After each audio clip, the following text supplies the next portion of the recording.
This is a deck profile based on my 4th place winning over at House Rule Gaming. Shout out to Chris for hosting another amazing tournament. But before we get into the deck profile, I'm going to open up my 3 winning packs that I got for 4th place, just to see what we pull out of the, luxurious, lovely set 1. We're just going to go ahead and hop straight to the back.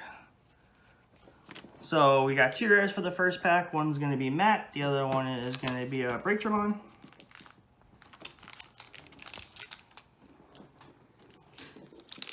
Let's see if we get anything good. Fortunately, out of the other booster packs, the Alt Art and Seeker was pulled from the tournament. Got another Flower Cannon, Yokomon. And for our final pack, for my 4th place winning, is Digimon and Kari. So all rares, unfortunately, nothing too good or lovely. Alright, so let's go ahead and get into the deck profile. So what happened at the tournament, I went 2-1-1. 2 wins, 1 loss, 1 tie. My first game was played against Red. Red was an easy matchup for this list. This list is constantly considered on blocking and being able to change the gears when you need to. Unless they play Omnimon, then things get a little bit more challenging. I did not see an Omnimon this list. I don't know if he had one or not. And then my match number 2 was against Green. Pretty much budget Green, which is a super fast. First game, I went ahead and took over the board and won. Then we went into game 2. Game 2, I lost. He was able to outdo me. I wasn't able to pull out rookies in time, and he kept my board at a pretty low state. And then we went into game 3, and game 3, we both decided to go ahead and take the blocker away, and none of us was able to swing into each other by the time we got to turn 4, and which cost us to do a draw. Then we go into game 3 next. After my draw, I played down. I played against another red deck, and I won that 2-0. It was very easy, just like my first matchup. I did not see the Omnimon, so I was grateful for that. And then we go into game 4. Game 4, I played against purple. Actually, the list that I do play now as a purple, except for a couple of changes. And purple is designed to almost bleed back black every time because of reboot, and you got Trump Sword. So he took both games very easily. Unfortunately, I wasn't able to keep up at all with purple. So let's go ahead and get into the deck profile for the 4th place winning. So we do play 1 Suomon. Just because I like to have 5 babies in the list. There's really nothing special to him at all. You hardly ever will get the 2000 DP off. It doesn't really matter. The backbone of it for the babies, Kaporimon, which is Kaporimon has the ability whenever you have reboot, you get 1000 Digimon power, which is lovely, comes in handy in all sorts of situations. And then for our tech card is Chubon. It's just to say, hey, if I leave you at 1 energy, if you don't have a tamer that bumps it up, you have undeletion effects or anything like that that gains memory, I'm going to tell you no. This card was super clutch. I may consider bumping it up to 2. It saved a lot of games, and it kept my opponent very low, and it was just amazing, especially playing against blue. Or I didn't play against any blue, but a lot of the other blue players is just insane. So when we go into our rookies, our level 3s, we do have 4 Toy Agumon, just so we have the inheritable skill of reboot. Then we do play 4 vanillas of the Agumon. It comes in handy, just a nice little cheap vanilla if you need a hard cast something to get really your board state going. Then 4 blockers of Gatsumon. Another cheap Digivolution comes in handy.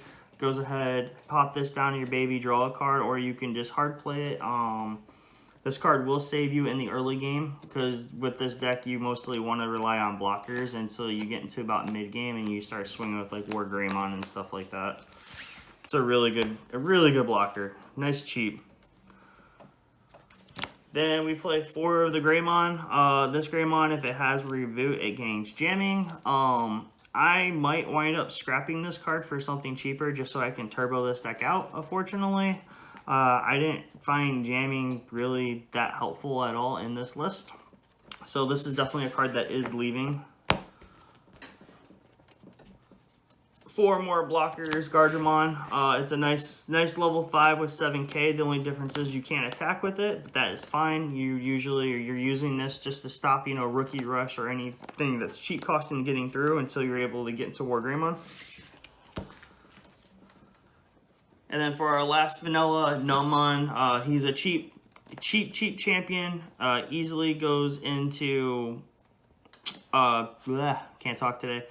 Easily just Digivolve 1, go ahead and pop up. That way just as cheap as possible to get to where you gotta go.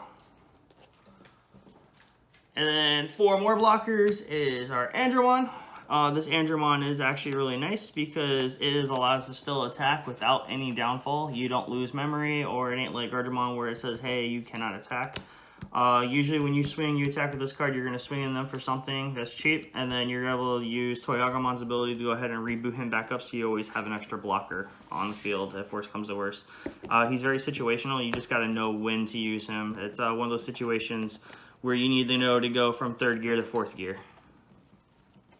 The backbone of this deck, Metal Greymon. This Metal Greymon, as long as the Digimon has reboot, you are going to get security attack +1 with your War Greymon, because War Greymon automatically has reboot, so it's going to come in handy. Or if you're not able to go down that route, you do have Toyagomon as a reboot. This card right here is the backbone. I was able to get security attack +1 off of Machinedramon and War Greymon. It's beautiful. Also Millenniumon too. Now we're going to go ahead and go into our level 6s. So we played 2 copies of Machinedramon. Machinedramon, I honestly didn't use his on-play as much as I would like to. I found him kind of in a very situational issue. Majority of times they were already tapped and I was able to swing into them without an issue. So this card probably will be dropped, or at least I'll just knock it down to a 1-of. Other than that, the Digivolution for 2-on-2 is really good, and the ability to have an additional blocker is amazing with reboot. Now the monster of this deck, play 4 of the War Greymon. War Greymon is so good, it's blocker and reboot, so you just go ahead and reboot after you swing in. Unless you play against purple, then you're just like, alright, we're gonna lose all of our guys. Then I play 2 copies of Hyandramon. I think 2 was too low for this. I believe it needs to go up to 3. So I probably will drop the Machinedramon for 1 more copy of Hyandramon. Point of it is just, it's a cheap vanilla Digivolving to 2 to get yourself into Millenniumon when you actually really do need it. And then the main tech of this deck is Millenniumon itself with his on deletion to go ahead and send the top evolution card back to the bottom of your opponent's deck and trash everything else. It's a good just to change the tide in the game. And he's a strong 13k beater, and then also with all your other inheritables and stuff, he can go up to 14-15. Then we play 2 copies of Tai. This tie gives you your memory up to 3, which is nice, and during your opponent's turn, which is good, all your black Digimon get plus 1,000. It comes in handy for all your blockers, so you can easily get like War Greymon, for example, to swing in there. Say if you get reboot off, but then you still get suspended somehow, usually by Flower Cannon or whatever. You can easily turn him into a 13k beater, 14k beater, if you really must need it. And then I know everyone was telling me to play Looking on the Past because that's more of a staple, but honestly I prefer Spider Shooter, Sharpshooter. This does pretty much the same thing as Looking on the Past. I don't have issues with Rookie Rush as of right now, so I feel like for me it's not a staple. I rather have, instead of a 4 cost, I rather have a 3 cost ability that does the same thing. Digivolution 1 to trash the top card. It comes in handy if you're playing against Omnimon. It also stops Millenniumon because at that point in time there's no Digivolutions underneath it, so its ability does not trigger. And that's pretty much for it for the list. My hardest matchup for this list, I would definitely gonna say it was purple. My own mirror match was the hardest. But other than that, yeah, that's it for the list.